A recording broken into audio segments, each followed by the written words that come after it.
नमस्कार मंडळी, मी डॉक्टर जोशना वानखडे. तर आज तुमच्याकरिता घेऊन आलेली आहे एक हेल्थ टिप्स. एका विषयावर मी तुम्हाला हेल्थ टिप्स देणार आहे.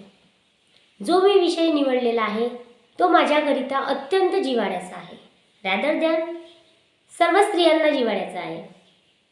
तर तो विषय आहे हेअर फॉल, केस गळणे. तर आता सर्वांनाच माहीत आहे की सर्वांमध्येच हेअरफॉल खूप आढळून येतो. सर्वांनाच केस गळतीचा त्रास दिसत आहे. छोट्या मुलांपासून तर वयोवृद्ध माणसांपर्यंत केस गळण्याचा त्रास आपण बघत आहोत. तर हा जो हेअरफॉलचा जो त्रास होत आहे, केस गळणे हा सर्वात छोट्या मुलांपासून सुद्धा हा त्रास जो दिसून येत आहे तो का बरं? तर या आपण केस गळण्याचे, हेअरफॉलचे आपण सर्वप्रथम मुख्यतः कारणे समजून घेऊन यावं. तर केस गळण्याचे मुख्य कारणे असे आहे की वाढते प्रदूषण. वाढत्या प्रदूषणाचा दुष्परिणामाने सुद्धा हेअरफॉल होऊ शकतो. त्यानंतर सीझनल हेअरफॉल. त्यानंतर आहार, पोषणयुक्त आहार न घेणे, आहारामध्ये जंक फूडचा अत्यंत वापर करणे, त्यानंतर जेवणाची योग्य वेळ न पाळणे. तिसरं असं कारण आहे की एखाद्या कोणत्याही आजाराचं औषधी खूप काळांपासून आपण घेत असेल तर त्या औषधांचा दुष्परिणाम म्हणून सुद्धा आपल्याला हेअरफॉल दिसून येतो. चौथं असं कारण आहे दैनंदिन जीवनातला वाढता ताणतणाव. ताणतणाव, मानसिक ताणतणाव हा सर्वात महत्त्वाचं असं कारण आहे हेअरफॉलमध्ये. आणि अत्यंत केसाला रंगरंगोटी करणे, केमिकलयुक्त, रसायनयुक्त कलर करणे केसांना, हेअर डाय करणे, त्यानंतर हेअर स्ट्रेटनिंग करणे, या सर्व जी कृत्रिम प्रक्रिया जी आपल्या केसांवर करत आहोत त्यामुळे सुद्धा आपल्याला हेअरफॉल होऊ शकतो. त्यानंतर असे काही आजार आहे की त्यामध्ये सुद्धा हेअरफॉल होतो. जसे की सर्वात महत्त्वाचा आजार आहे थायरॉईड. हायपोथायरॉइडिझममध्ये हेअरफॉल पेशंटमध्ये अत्यंत दिसून येतो. त्यानंतर पोस्ट कोविड, त्यानंतर डेंग्यू आहे, मलेरिया आहे, टायफॉईड आहे, या आजारानंतर आपल्याला पेशंटमध्ये हेअरफॉल दिसून येतो. आणि कॅन्सर आणि कॅन्सर रिलेटेड ट्रीटमेंट म्हणजेच किमोथेरपी नंतर स्त्रियांमध्ये आणि पुरुषांमध्ये दोघांमध्ये सुद्धा हेअरफॉल दिसून येतो. तर ही झाली आता प्रमुख कारणे की कशामुळे हेअरफॉल होतो. आता मला माहीत आहे की आता तुम्हाला काय जाणून घ्यायचं आहे. तर तुम्हाला जाणून घ्यायचं आहे याच्यावर होणारे उपाय. तर मी तुम्हाला आता काही छोट्या छोट्या टिप्स देणार आहे आणि काही हेअर पॅकसुद्धा सांगणार आहे. तर ते आता तुम्ही समजून घ्या. तर या हेअरफॉल न होणे यासाठी आपण काही छोट्या छोट्या टिप्स पाळू शकतो. पहिली आहे की कोणत्याही ओले केस कधीही विंचरू नये किंवा ओले केस केव्हाही कापडाने जोराजोरात पुसू नये. त्यामुळे आपल्या मुलांना त्रास होतो आणि केस तुटू शकतात.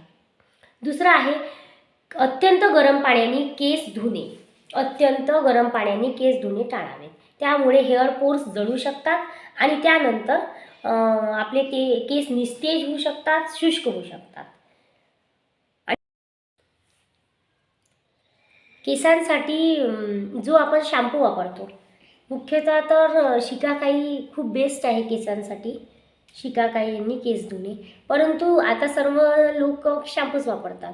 तर जो आपण शॅम्पू वापरतो तो आपल्या केसाला सहन होतो का ते आधी पारखून घेणे आवश्यक आहे.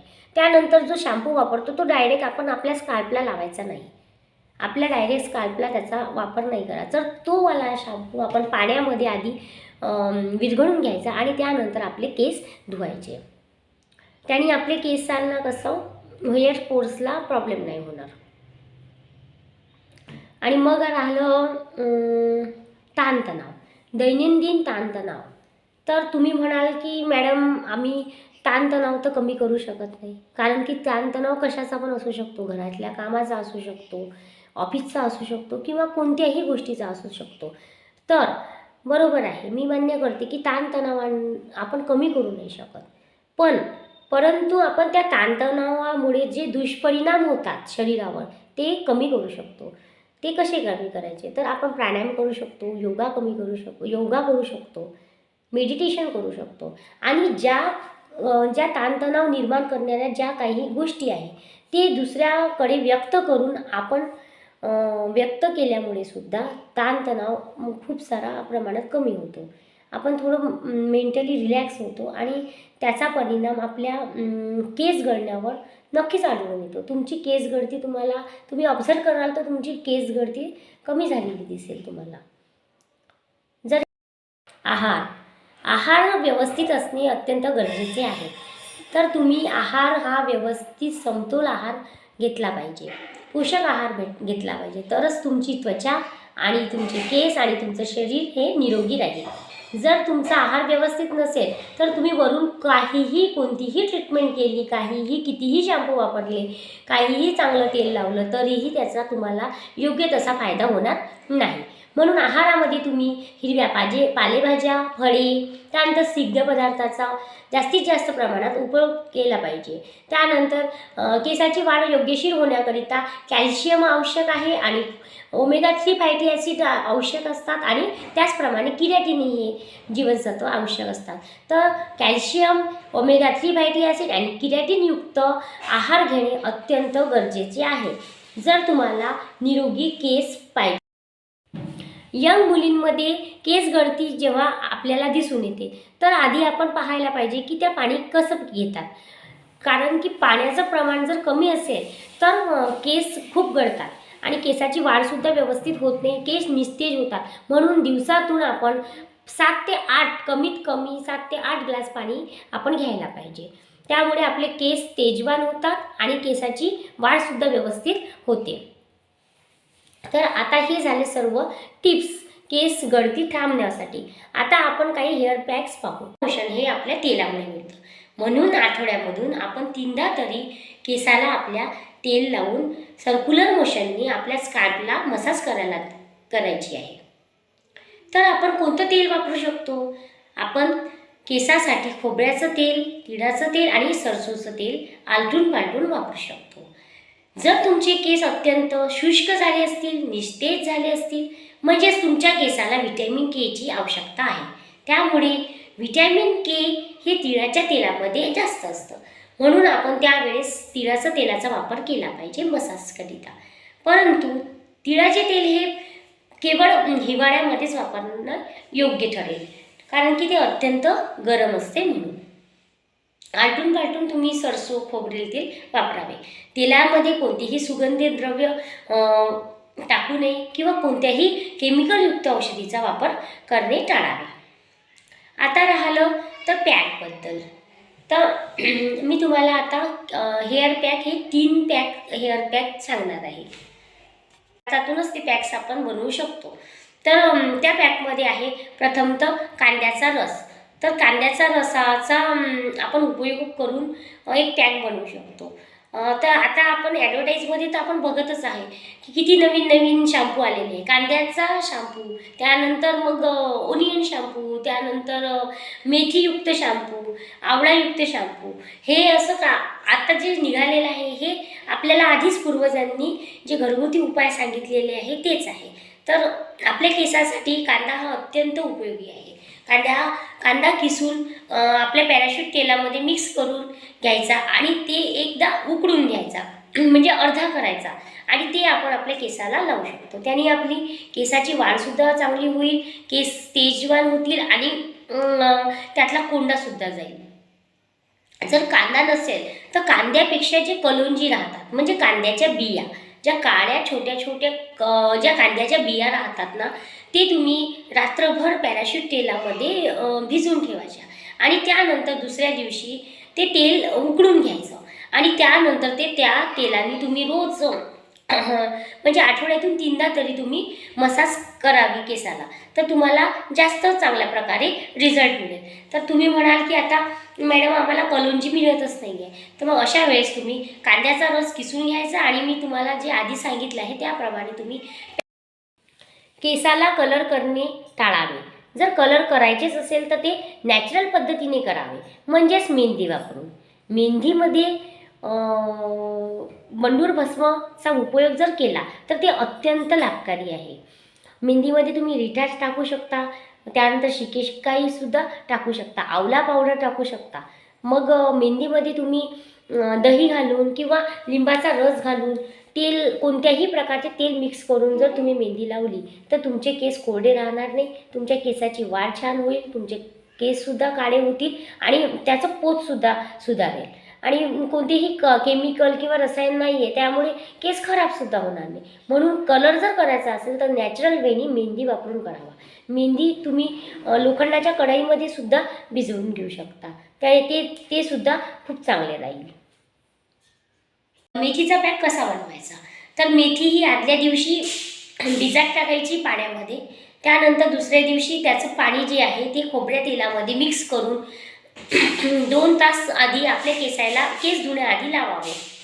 त्याने केसची जी गळती आहे ते पण थांबते आणि केस वाढण्यासुद्धा मदत होते. परंतु मेथी ही अत्यंत उन्हाळा जर असेल तर तेव्हा लावणे टाळावे आणि आपण त्याचा पॅकसुद्धा बनवून घेऊ शकतो. जी मेथी आहे त्याला आपण बारीक करून घ्यायची, त्यामध्ये थोडं दही टाकायचं, ते चांगलं असं मिक्स करून घ्यायचं आणि लिंबूसुद्धा घालायचं त्यामध्ये, ते चांगलं मिक्स करून आपल्या केसाला लावायचं. तरी एखादा तास अर्धा तास साधीसुद्धा तुम्ही लावून घेऊ शकता आणि त्यानंतर तुम्ही केस धुवावे.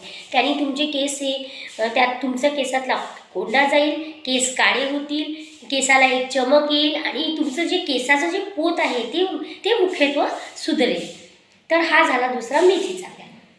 तिसरा पॅक आहे कोरफडाचा. तर तुम्ही 5 ते 6 चम्मच कोरफडाचा गर घेऊ शकता.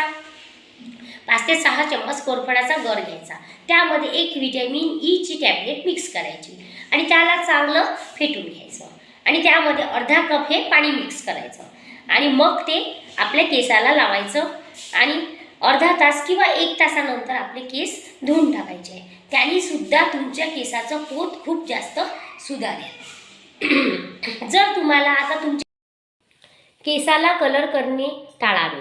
जर कलर करायचेच असेल तर ते नॅचरल पद्धतीने करावे, म्हणजेच मेहंदी वापरून. मेहंदीमध्ये बंडूर भस्माचा उपयोग जर केला तर ते अत्यंत लाभकारी आहे.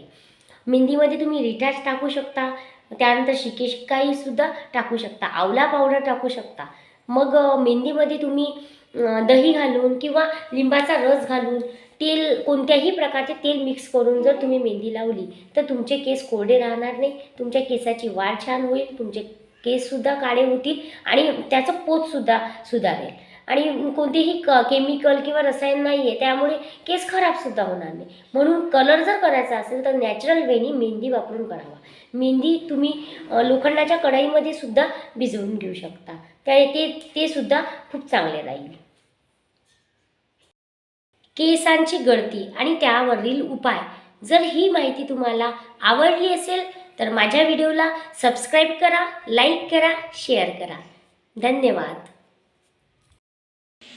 जर तुम्हाला एखाद्या कार्यक्रमाला वगैरे जायचे असेल आणि तुमचे केस अत्यंत कोरडे शुष्क झाले असेल, निस्तेज जर झाले असेल आणि तुम्हाला आता इन्स्टंट रिझल्ट जर पाहिजे असेल, जसं आपण कोणता कलर करतो किंवा एखादा डाय यूज करतो, अशा प्रकारचा जर तुम्हाला इन्स्टंट रिझल्ट पाहिजे असेल, कारण की आता इन्स्टंटचा जमाना आहे, सर्वांना कसं इन्स्टंट लागतं, तर तुम्हाला जर हेअर डाय किंवा कलरचा वापर न करता जर नॅचरल पद्धतीने जर तुम्हाला काही थोडं चेंजेस पाहिजे असेल तुमच्या केसांमध्ये, तर तुम्ही 1 अंड्याचा वापर करू शकता.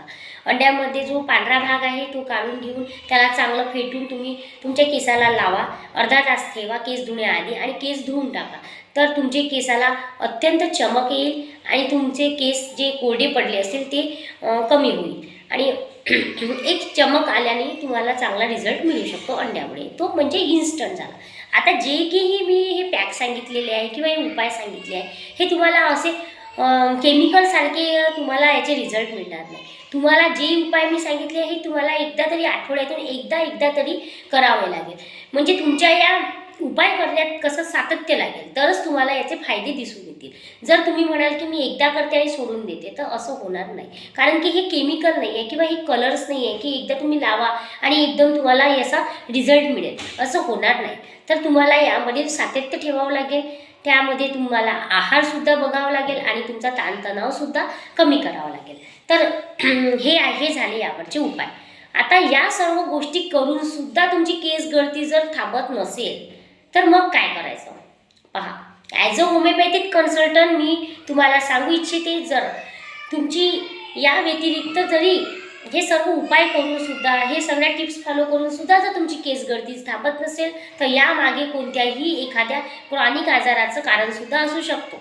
म्हणून तुम्ही एखाद्या होमिओपॅथिक कन्सल्टंटला किंवा कोणत्याही एखाद्या डॉक्टरांना आपण संपर्क साधायला पाहिजे.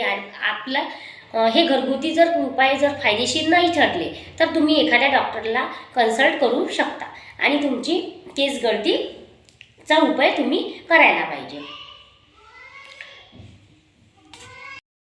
केसांची गळती आणि त्यावरील उपाय, जर ही माहिती तुम्हाला आवडली असेल तर माझ्या व्हिडिओला सबस्क्राईब करा, लाईक करा, शेअर करा.